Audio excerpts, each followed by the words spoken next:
अब study abroad journey का सबसे सेंसिटिव पार्ट होता है लीगल कंप्लायंस। यहीं पर एक छोटी सी गलती बड़ा नुकसान कर सकती है। तो हमारे साथ हैं यहाँ IRCC एक्सपर्ट अलंकार श्रीवास्तव जी। तो आपके एक्सपीरियंस में वीजा रिजेक्शन ज्यादा होता है या मिस्टेक्स ज्यादा होती है? गलतियां जो मेजरली होती हैं कि बच्चा ही अपने डॉक्यूमेंट्स के बारे में सबसे ज्यादा जानता है। और हम करते क्या है कि हम कंसल्टेंट के पास जाते हैं और उसको कहते हैं कि आप अपने हिसाब से अपनी फाइल, आपको अपनी फाइल खुद रेडी करनी चाहिए। आपको अपने एकेडमिक डॉक्यूमेंट्स, पूरी हिस्ट्री, पूरा वर्क एक्सपीरियंस, स्टडी गैप को ध्यान में लेते हुए उसके हिसाब से फाइल रेडी करनी चाहिए। तो फाइल अगर आप इस तरीके से रेडी करेंगे और फाइल सबमिट होने से पहले अपनी फाइल चेक करें, आपका स्टेटमेंट ऑफ पर्पस, आपने क्या SOP लिखा है।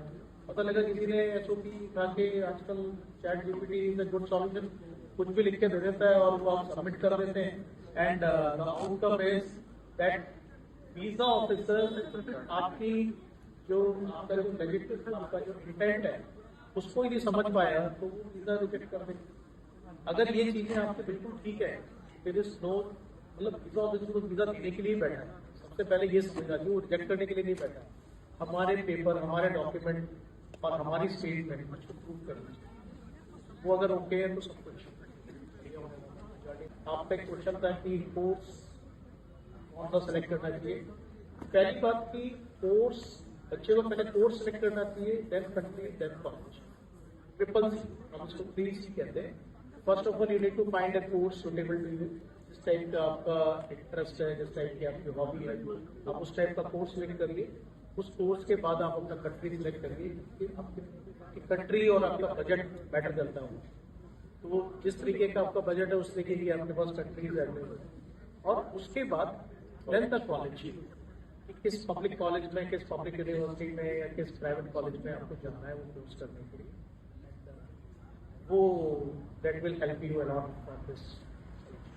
हमारे साथ IRCC एक्सपर्ट बैठे हैं, तो मैं आपसे पूछना चाहूंगी कि एक गोल्डन रूल दीजिए जो हर स्टूडेंट या पेरेंट याद रखे, लाइक सेफ और लीगल स्टडी अब्रॉड जर्नी के लिए एक गोल्डन रूल क्या हो सकता है? अपने डॉक्यूमेंट्स खुद चेक करने, अपने डॉक्यूमेंट्स के ऊपर किसी और पे भरोसा नहीं करना है। आपको अपने डॉक्यूमेंट खुद रेडी करने हैं और वो डॉक्यूमेंट रेडी करके उसको सबमिट करना है। अपना स्टेटमेंट ऑफ पर्पस, एटलीस्ट आप हेल्प लीजिए, आप अपने टीचर से हेल्प लीजिए, आप अपने मेंटोर से हेल्प लीजिए, आप अपने कंसल्टेंट से हेल्प लीजिए, लेकिन अपना SOP खुद बनाइए। आपका SOP ही आपकी स्टेटमेंट है जिसके बेस पे किसी ऑफिसर ने आपको डिसाइड करना है whether he is going to grant you a visa for the study or not. तो द गोल्डन रूल इज कि don't trust anybody this documents. ये डॉक्यूमेंट आपको खुद रेडी करने हैं, अपने फाइनेंसेस को ठीक से प्रूफ करना है, like what sort of funds you are going to show.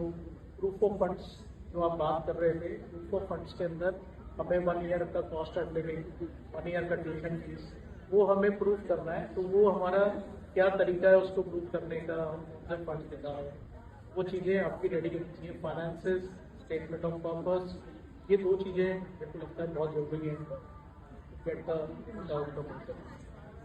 Parents को खासतौर पर ध्यान देना चाहिए कि बच्चों की प्लानिंग, जब भी वो फंड जा रहे हैं उसके 6 महीने पहले से प्लानिंग करनी शुरू करें। फंड्स को क्या फंड्स की रिक्वायरमेंट है, BFS, BLS दोनों एजेंसीज के पास हर कंट्री के आपके डॉक्यूमेंट रिक्वायरमेंट की चेकलिस्ट अवेलेबल होती है। आप जिस भी कंट्री में जा रहे हैं, वर्ल्ड के किसी भी कंट्री में जा रहे हैं, they will give you the checklist, आपको ये डॉक्यूमेंट लेके आना। उन डॉक्यूमेंट्स की चेकलिस्ट को लीजिए और उन डॉक्यूमेंट्स को अरेंज करिए। उसके बाद कंसल्टेंट के पास जाइए कि सर ये वीजा लगा, that will give you 100% assurance